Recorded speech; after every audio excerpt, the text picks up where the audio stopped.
What you're going to learn about as you read the Bible more is that these things often have to do with original language of the Bible. And keep in mind that knowing the original word and what it means is not enough. Like knowing it, first of all, that's cool. That's great.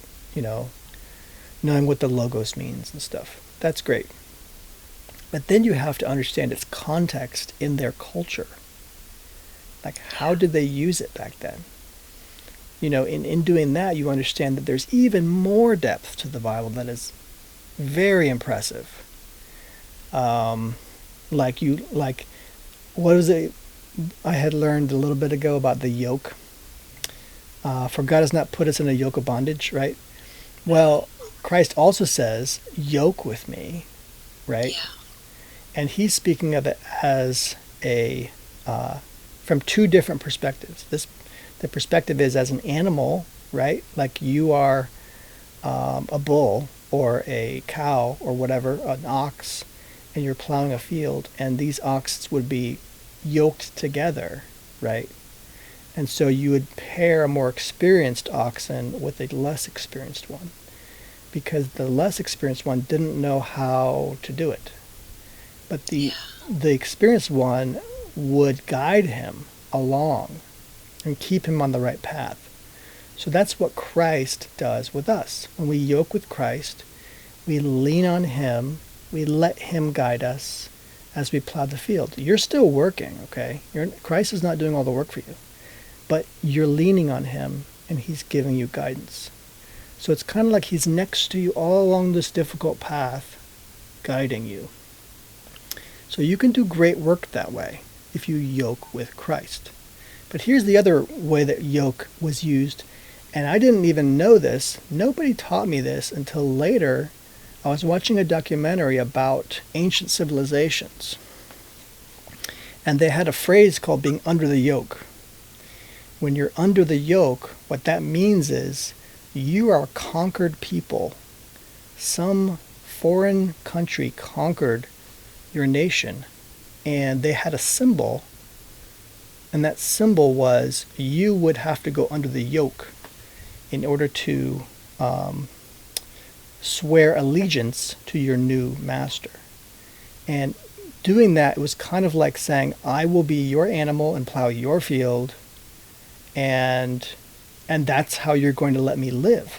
Because if I'm useful to you, you're going to let me live. And so it was kind of like a way of giving obeisance or fealty to your new master. You would go under the yoke, and literally they would hold the yoke, and you would pass under the yoke, and then that's how you would survive. And if you did not do that, they would kill you.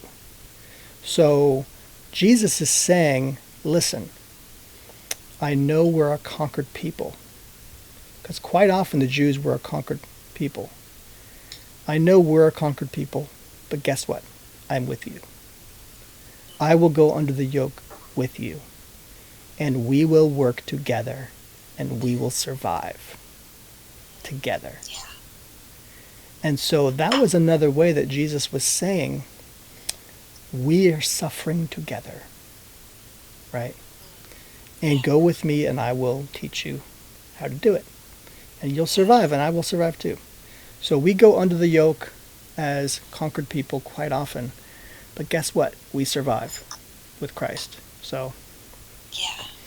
I had never heard any Christian teacher preach that. But when you learn about culture, when you learn about the culture of these times, these ancient cultures, there's so much depth that comes out of it. There's also more depth in like learning about sheep, shepherds and sheep. Yeah. Because Yeah. there's so many analogies in the Bible of shepherds and sheep. It's powerful. I mean, it's really powerful stuff there too. But like, you have to be willing to learn this stuff if you're going to talk about culture that matters.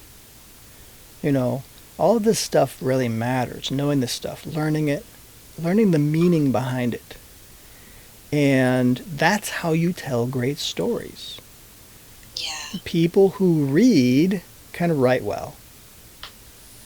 You're not just going to be an instant writer if you don't read. Yeah. And you're not going to be a great filmmaker if you don't watch great films. You know? So you have to commit yourself to watching great stuff. And I don't mean stuff that you just like. I mean stuff that people call great. And then an analysis of that thing. So a good, healthy analysis by someone who's smart and knows these things. You want to get good criticism. You want to hear good critics talk about this stuff with some expert ability. And so these are difficult things often. And when you're an artist, when you're a beginning artist, you're going to hear a lot of criticism for your work. Guess what? The critics are still your friend. Like, listen to what they're saying. I'm not saying they're always right at all, but you got to learn to contend with that. There's lots of people that study the Bible and they're not right about stuff, but you got to contend with that, right? What do you do with that? So, we cannot just